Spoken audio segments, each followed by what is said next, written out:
आरती आरती कैसे करें? आरती करने का क्या विधान है?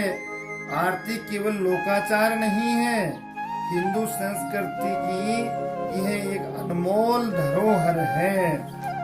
धर्म शास्त्रों में आरती के बारे में वर्णन मिलता है कि जिस घर में हो आरती चरण कमल चितलाय, तहाँ हरिवासा करे ज्योत अनंत जगाए।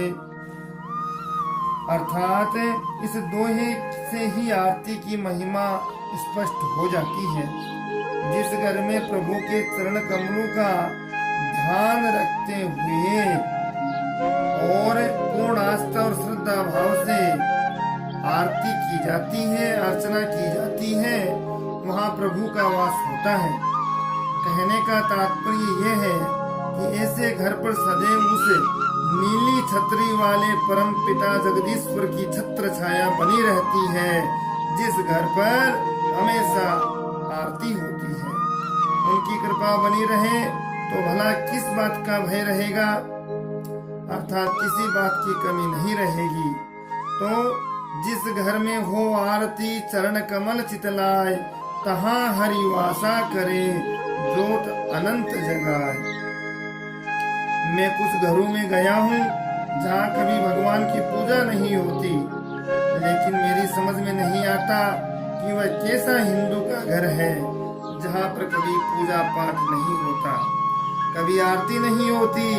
सांसारिक भौतिक चकाचौंध के कारण आज का मानव खुद ही में अपने में इतना खो गया है कि खुद को, अपने आप को खुदा और ईश्वर समझ बैठा है।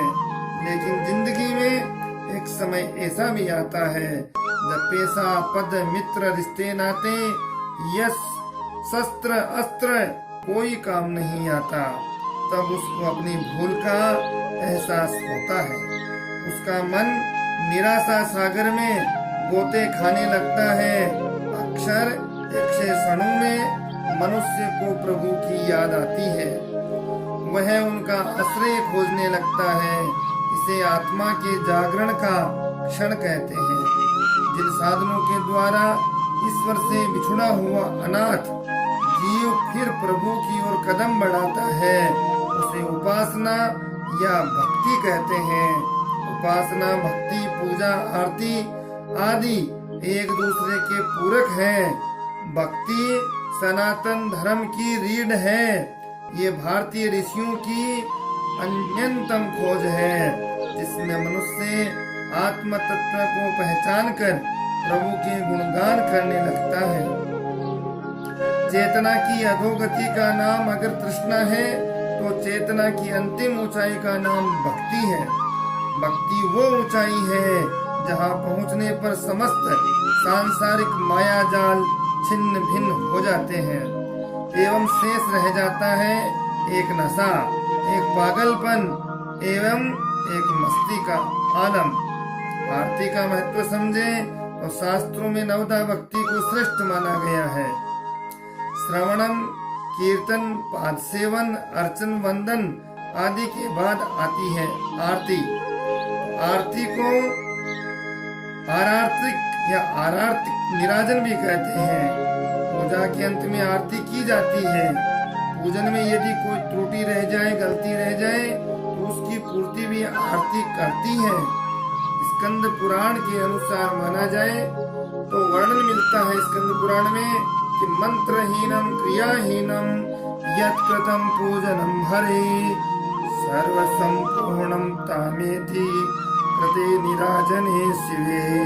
अर्थात पूजन मंत्रहीन, क्रियाहीन होने पर भी आरती कर लेने से उसमें पूर्णता आ जाती है। शास्त्रों के मतानुसार आरती करना ही नहीं, आरती देखना भी बड़ा पुण्य का काम है। शास्त्रों में ऐसा वर्णन मिलता है कि जो व्यक्ति धूप और आरती को देखता है, दोनों हाथों से आरती लेता है, वह अपना जीवन सुधार कर लेता है, भगवान विष्णु की प्राप्ति करता है। आरती कैसे करें? आरती ऐसे करनी चाहिए। आरती में पहले मूल मंत्र यानी जिस देवता की आरती की जा रही हो उसके मंत्र के द्वारा 3 बार पुष्पांजलि देनी चाहिए।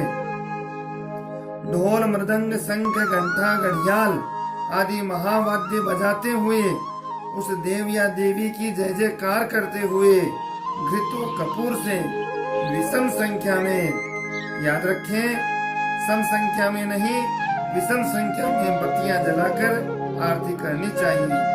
सामान्यतया 5 बत्तियों से आरती करनी चाहिए। इसे पंच प्रदीप कहते हैं। पद्म पुराण में आया है कि कुमकुम, अगर, कपूर, घृत, चंदन की 7 और 5 बत्तियां बनाकर शंख, घंटा आदि बजाते हुए आरती करना बड़ा ही शुभ माना गया है। आरती के 5 अंग हैं।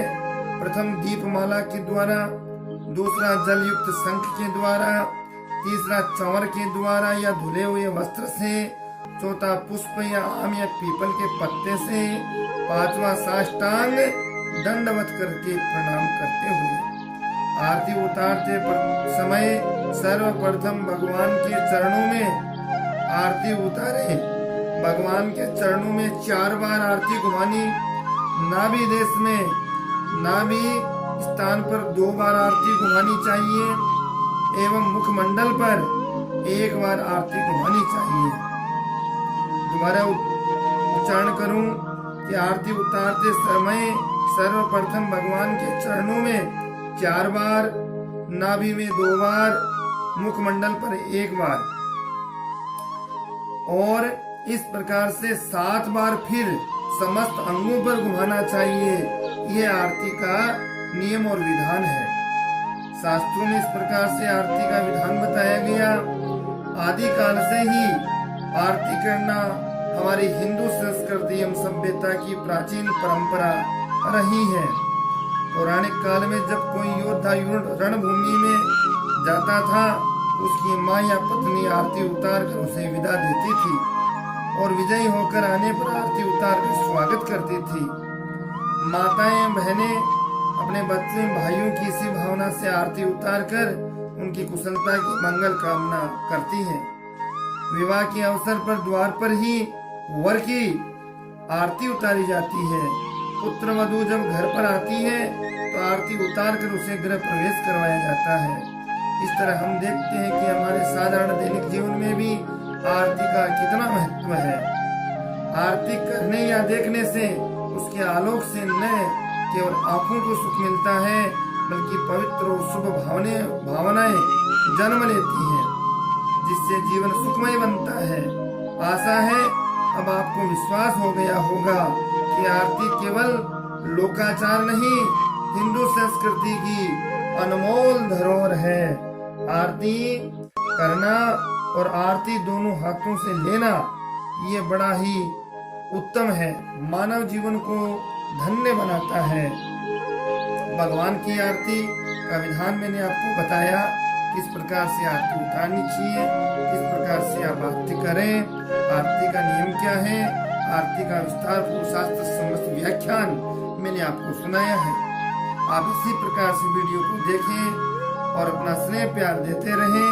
लाइक शेयर सब्सक्राइब जरूर करें और घंटी के निशान को दबाना बिल्कुल न भूलें, जिससे सबसे पहले आप तक आध्यात्म के प्रासंगिक, सारगर्भित, प्रमाणिक, शास्त्र सम्मत वर्णन और व्याख्यान आप तक शीघ्र समय पर पहुँचे।